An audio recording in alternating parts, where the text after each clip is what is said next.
tubaab bi saa bu ma saa toog ci piliam ay tànkam daf koy jël teg ko ci doom yi ki nga xamante ni baayam amul blé bu bari. tubaab yi gis ngeen leen bu ñu daan doxantu nit ñu ñuul ñi la ñu daan takk ay njowaan ñu yanu ko seen doom yi ndaw yi bu ñu bëggaan a toog nit ku ñuul la ñuy bëmax mu sëgg moo daan doon seenu toogu ci la ñu daan toog. kon tubaab bu mag bi ak tubaab bu ndaw bi ñoom ñëpp ay buur lañu woon. daanañu woo ay nit ba mu neex leen ni ngeen ko gisee ñu dagg seeni bopp ba noppi woo ko bokk ci ñoom ni ko dajaleel bopp yi te du sañ a bañ. kon jëf yu ñaaw yooyu yëpp jëf nañu ko fi waaye ki nu tax a jóg muy Mouté wax nañu ko léegi kuy bëreeg Serigne Touba sunu borom ngay bëreel. moom Mouté bi mu jógee Sénégal yóbbu nañu ko Martinique mu doon fa gouverneur. ba mu fa nekkee gouverneur nag at mi nga xamante ni ci la ko tëdd ci Xaadimu Rasul Cheikh Ahmadou Bamba dellu si Sénégal di 1902 ca weeru mai wa maanaam juróom-ñetti fan ci weeru mai moom Mouté am na lu ko dal loo xamante ni bii ci la jógee faatu. Saint-Pierre, la plus bizarre, la plus amusante et cependant la plus jolie de toutes les villes des Antilles françaises. Il y a là une population surprenante, fantastique, digne des mille et une nuits. Ce jugement de Lafcadio Hearn sur le Paris des Antilles résume bien le souvenir qu'a laissé le Saint-Pierre d'avant l'éruption de 1902. Ville riche et bigarrée, Saint-Pierre, avec ses 26 000 habitants, est un centre commercial très actif, un des ports les plus importants de l'Amérique centrale. Capitale économique de la Martinique et des îles sous le vent, sa prospérité repose sur la production du rhum. Elle est aussi la capitale du luxe et de la vie culturelle. C'est bien la perle des Antilles. Avec la catastrophe de 1902, une page se tourne pour la Martinique, la fin d'une époque. Le destin de l'île tout entière sera marqué par la disparition de cette ville devenue mythique. Saint-Pierre di dëkk bi gën a rafet ci Guyane française fii la dunduk gouverneur Mouté ak jabaram ji nga xamante ni moom lañ doon wax Hélène Copé te juddu ci atum 1867 baayam doonoon pasteur seenug dundu fii la jeexe. jëf yi nga xamante ni moom la doon jëf yor-yoru alxames 5 septembre la woolu woon Serigne Touba ca bureau ba ca Ndar. yor-yoru alxames juróom-ñetti fan ci weeru mai 1902 fii ci Saint-Pierre di dëkk boo xamante ni dafa nekk ci aw xur te montagne mu ñuy wax montagne Pelée tiim ko.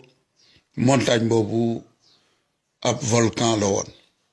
kon juróom-ñetti fan ci weeru mai 1902 dëkk bi di Saint-Pierre gouverneur baa ngi fii ak jabaram waaye la ñu waxoon ni kuy bëre ak Serigne Touba sunu borom ngay bëreel sunu borom ubbi na montagne Pelée mi nga xamante ni moo tiimoon dëkk bi nanu leen seetaan la fa xew.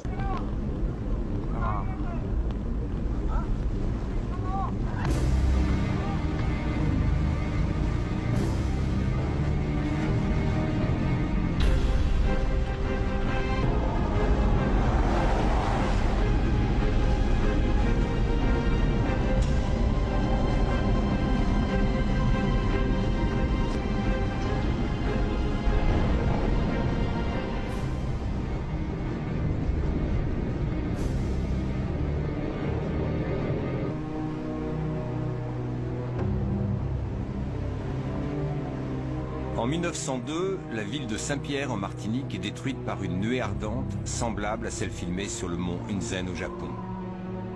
La montagne Pelée est un volcan vieux de 300 000 ans, à l'air débonnaire. C'est en fait un monstre assoupi qui peut se réveiller brusquement, pulvériser une partie de ses flancs et libérer de redoutables nuées ardentes. Le 8 mai 1902, le temps d'un souffle, 28 000 morts, 40 navires envoyés par le fond.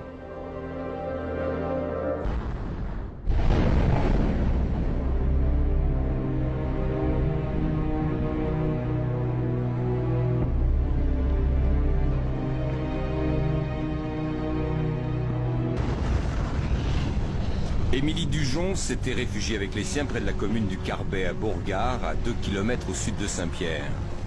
2 km qui vont faire la différence et les sauver. Nous sommes une vingtaine, fuyant à travers les champs de canne, affolés, terrifiés, aveuglés par la cendre.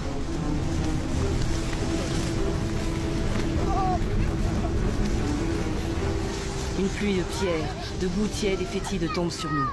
Haletant, livide, les vêtements et la figure noircis par la boue et la cendre, les pieds déchirés. Nous nous arrêtons dans la première maison que nous rencontrons. Sur la cité, la main de Dieu s'est appesantie.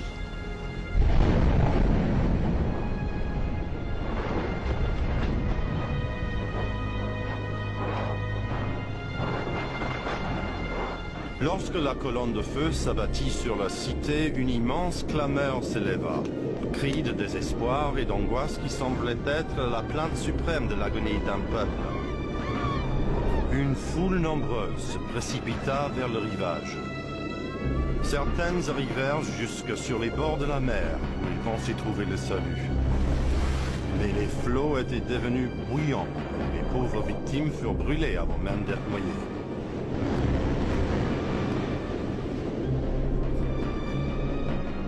Le capitaine Freeman, tenant la barre avec ses coudes, car ses mains étaient brûlées jusqu'à l'os, parvint à mener le Rodam jusqu'à Sainte-Lucie, un vaisseau fantôme, couvert de cendres, chargé de morts. Un détachement est chargé de récupérer les lingots de la banque de Saint-Pierre. L'officier d'infanterie coloniale qu'il commande écrit à sa sœur. Je n'ose te donner des détails. Tout ce que tu imagineras de plus horrible est au-dessous de la réalité. J'ai vu, et mes yeux se sont révoltés d'horreur. Dans une maison, contre la porte gisent 9 cadavres, étendus dans des poses effrayantes. Leur tête à tous a éclaté.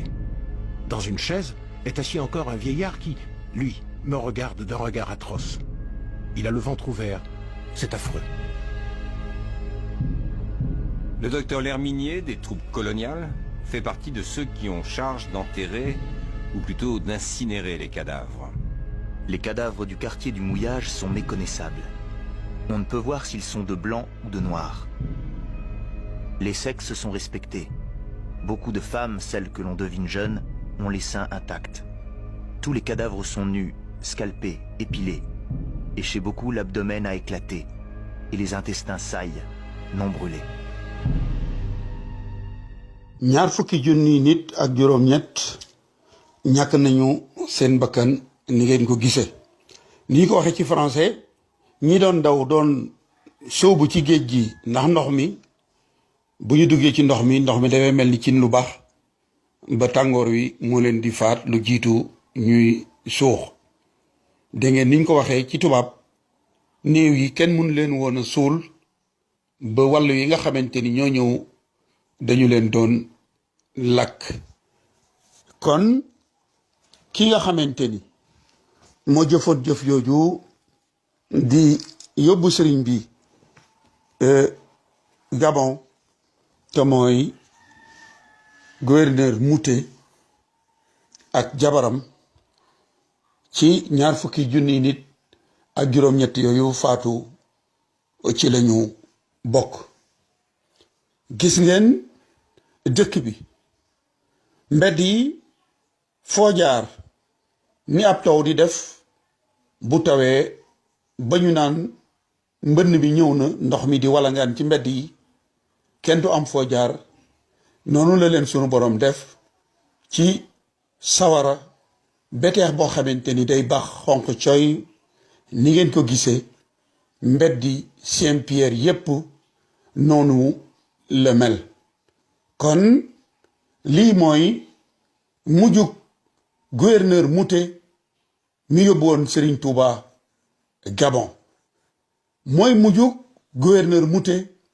mi woowoon Serigne AOF yi ni leen da ngeen di signé lii ma leen di signé loo wala ma boole leen ak gaynde yu xiif yi lii mooy mujjug gouverneur Mouté mi jëloon Serigne Touba bi mu nungu wula signé la mu bëggoon mu signé ko mu boole ko ak gaynde tëj ko ci jardin d'essai bu Saint-Louis ngir bëggoon mu jël bakkanam mbokk yi kon li Serigne Touba waxoon ci xasidaam googu di minanul baaqil qadim fi mujisaati raaqil maqdum loola mooy li nekk birazuman barazani birazuman yubarizul multaqimal bariz zaman birazuman barazani birazuman yubarizul multaqimal bariz zaman birazuman barazani birazuman yubarizul multaqimal bariz zaman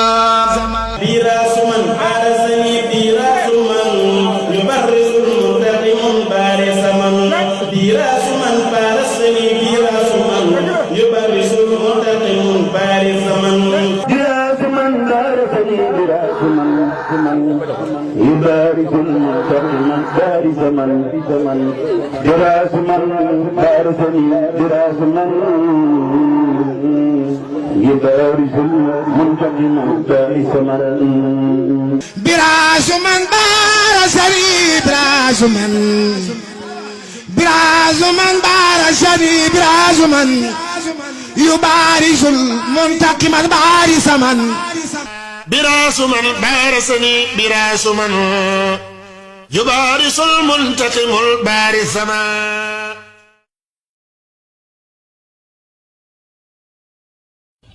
waaye Faranse lan na gooru Sénégal ñi ñu dugal ñu dugal Sénégal ñi génn gàddaay far dem ba faatu ñu joxe seen gànnaay ndax ñu yaatu fam nañu saamu i cere fi soose yóbbu Gabang boole koog Baraama Siise tala kapoor ba ñu lekke imbulaañse daf ko ci biir nag laaw la ma faraañse ñoo gene lam de julbeere ñooro rey makki doom ji jàll Fuuta Tooro ñoo del rey nag almaami Abdu Bukar